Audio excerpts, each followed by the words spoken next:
예, 저는 지금 경상남도 합천의 가해면에 산 위에 올라와 있는데요.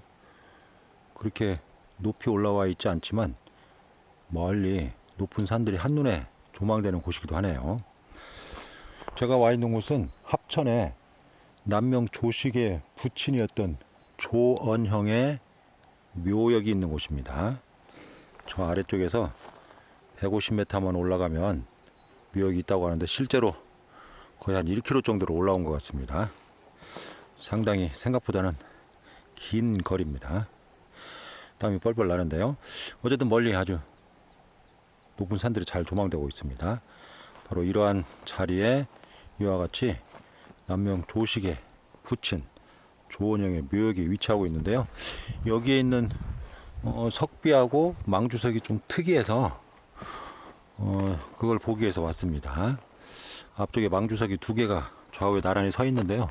보시는 것처럼 서울 경기 지역이나 기타 다른 지역에서 볼 수 있는 그런 망주석과 좀 독특한 측면을 가지고 있습니다. 특히 위쪽에 역시 아주 원형으로 큰 지구 형태의 원구형 돌을 올려놨죠. 물론 하나의 돌로 제작을 했습니다. 맞은편에 있는 만주석도 그런 형태를 취하고 있습니다. 보기 드문 이 망주석을 만든 장인의 어떤 독특한 특성을 보여주는 그런 망주석이라고 생각이 됩니다. 또 지역적 특성을 함께 보여주고 있네요. 앞에 이와 같이 석축을 쌓아서 대지를 조성했는데 이 주변에서 구하기 쉬운 그런 판석형 석재를 구해서 이와 같이 석축을 쌓아서 조성을 해놨네요. 이게 바로 남명 조식의 부친이었던 조원형의 묘인데요.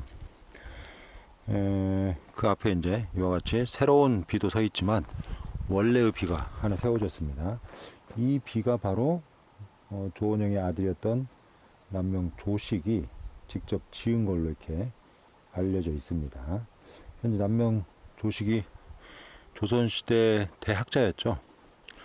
벼슬도 멀리하면서 학문에만 힘썼던, 그래서 많은 학문을 배우고자 하는 사람들이 몰렸던, 그러면서 이제 약간의 어떤 문제도 있긴 했지만 어쨌든 학문을 대표하는 그런 사람입니다. 이 남명 조식이 쓴 비문, 이런 친필, 이런 것들이 많이 남아있지 않은데 아버지의 이 묘비, 묘갈명에 바로 남명 조식이 쓴 친필이 직접 남아 있습니다. 근데 이 묘갈도 아주 독특하게 생겼네요. 이게 원래부터 이렇게 만들었다면 비신 좌우에 이와 같이 보조 기둥 같은, 벽선 같은 기둥을 세우고 그 이외에 용문양이 있고 또 한가운데 보주가 있는데요. 아주 특이한 그런 기법입니다. 다른 데서는 좀 보기 힘든 그런 비법이죠.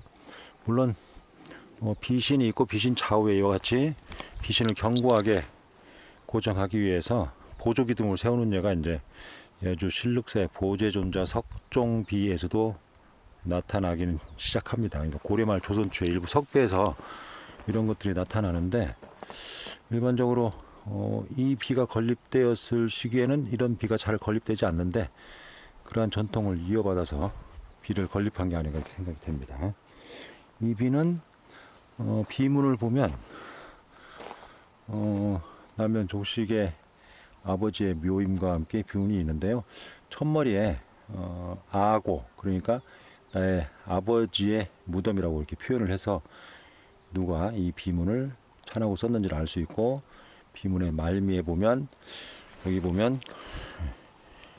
황명 가정 7년 무자 10월 1 이렇게 되어 있네요. 그래서 서기로 치면 1528년에 이 비를 세운 걸로, 그래서 조선 전기에 세워진 비라고 할 수 있습니다.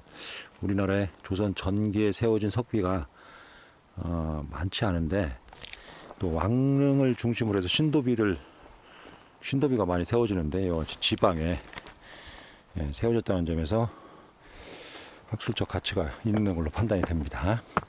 그리고 이 지역의 어떤 장인의 나름대로의 어떤 특성이 규모는 작지만 아주 독특한 그런 이미지를, 도상을 표현을 했다고 볼 수가 있습니다. 그래서 아주 지역적 특성과 함께 재밌는 비라고 할 수 있습니다. 보시면 사각형 대석 위에 여러 가지 비신을 올리고 이수를 좌우로 넓게 조각을 한 다음에 이렇게 보조기둥을 받치는 형태로 이렇게 끼워 넣은 거죠. 그리고 그 위에 보조를 올렸습니다. 아주 재미난 그런 석비입니다. 그리고 이 위에도 봉분이 몇 개가 있는데요. 한번 올라가 보겠습니다. 재밌는 그런 묘비들이 몇 개가 있습니다. 지방의 어떤 특색을 보여주는 그런 묘비들이고요. 또 조선 전기에는 봉분 앞에 묘표를 세울 때 일반적으로 이와 같이 작은 비신을 마련해서 상부에 하엽편 문양을 이렇게 만들고 그 위에 보조를 올리는, 그래서 마치 석종형 부도하고 유사한 그런 모습들을 보이는데, 중앙에 그러니까 서울 경기 지역에 많이 세워졌던 그런 형태의 묘표석이 이와 같이 지방에도 세워졌음을 알 수가 있습니다. 보시면 아주 재미나죠. 위에 이런 문양을 하엽형이라고 하는데 옆에 독특하게 공간을 마련해서 별도의 문양을 추가적으로 장식을 했습니다. 아주 재미난 그런 묘표입니다. 그리고 옆에도 아주 재미난 석비가 하나 있는데요. 송제선생 조공지묘 이렇게 새겨져 있네요. 그리고 옆에 무덤의 주인공을 알 수 있도록 이와 같이 묘비를 세웠는데, 아래에 귀부를, 작은 귀부를 마련했는데 이 귀부는 거의 뭐 자라와 같은 형태를 취하고 있습니다. 그래서 재미납니다. 그리고 낮게 비신을 올리고 그 위에 이와 같이 팔짝지붕 형태의 옥회석을 올렸습니다. 아주 재밌는, 작지만 해학적이면서도 재밌는, 그렇지만 당시 유행한 어떤 그런 기법들을 그대로 가져와서 묘비를 세우고자 하는 그런 정신을 엿볼 수 있는 그런 작품입니다. 그리고 비신 앞면에도 이렇게 비문을 새겼습니다. 원래는 앞면에는 잘 새기지 않는데 명만 새기는데 이와 같이 비문도 함께 새겼습니다. 그리고 옆에 비문에 이 비의 건립 시기를 알 수 있는데요. 잘 보이지 않습니다. 마무리돼서 숭정 기원후 이렇게 시작을 하고 있네요. 우선 후기에 세워진 묘비임을 알 수가 있습니다. 아주 재미난 그런 묘비입니다. 그리고 봉분 위쪽에 또 묘가 마련되어 있는데요. 상당히 경사가 급한 곳에 좁게 대지를 조성하고 거기에 봉분을 이렇게 경사진 상태로 마련을 했습니다. 물론 아마 관은 수평되게 마련을 했을 걸로 보입니다. 위쪽에 있는 무덤인데요. 여기도 아주 재밌는 쌍봉과 함께 묘비가 있습니다. 이 묘비도 하부에 연화대석을 마련하고 그 위에 비신과 하엽편 문양이 있는, 그리고 보주를 올린 그런 묘비를 마련했습니다. 이것도 조선 전기로 보입니다. 그런데 앞면에 이와 같이 명만 새긴 게 아니라 비문도 가득 새겼습니다. 끝부분에 건립 시기를 알 수 있는 명문이 있네요. 대명 정덕 8년 개유 11월 이렇게 되어 있네요. 그리고 11월 1, 그리고 자 언경서, 아들 언경이 썼다고 되어 있습니다. 연호를 따져보면 대충 서기가 나올 걸로 판단이 됩니다. 조선 전기에 세워진 비임을 알 수 있습니다.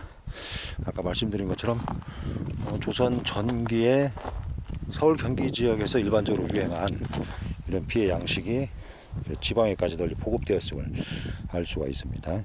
그리고 앞에 문인석이 세워져 있는데요. 문인석이 좌우로 세워져 있는데 아주 인상이 재밌습니다. 약간 찡그린 얼굴, 또 어린 관인의 얼굴을 하고 있고 아주 날씬한 그런 문인석을 제작을 해서 좌우에 세웠습니다. 서로 마주보도록 세웠는데요. 보통은 정면을 보고 있기 때문에 서로 마주보는 듯한 인상인데, 여기는 얼굴을 살짝 아래로 향하도록 해서 서로 마주 보지는 않습니다. 그렇지만 아주 날씬하면서도 세련된 그런 조각 기법을 보여주고 있는 그런 문인석이라고 할 수 있습니다. 이와 같이 능선의 경사면을 이용해서 무덤을 조성을 했습니다. 상당히 어려운 공사였을 것 같고, 또 이 높은 곳까지 석재를 옮겨온다는 게 상당한 공력을 필요로 하는 일이었을 것 같은데, 이처럼 많은 공력이 들어가는, 경제적 비용이 들어가는 곳에 무덤을 세웠다는 것은 당시 후손들이 얼만큼 자기 조상을 섬기고자 했는지를 알 수 있습니다. 우리나라 무덤은 바로 그러한 측면을 보여주죠. 풍수지리 사상과 함께 후손들이 자기 조상의 뭐라고 할까요? 충효 사상을 얼만큼 잘 받들고 그걸 계승하고자 했는지를 보여주는 우리나라의 대표적인 유산이라고 할 수 있습니다. 바로 그러한 점에서 이 남명 조식의 부친을 비롯한 선조들의 무덤이 그러한 것을 보여준다고 할 수 있습니다. 아주 독특한 지방의 지방적인 그런 특색을 보여준 석조물이 바로 이곳에 여러 개가 배치가 되어 있어서 재밌네요.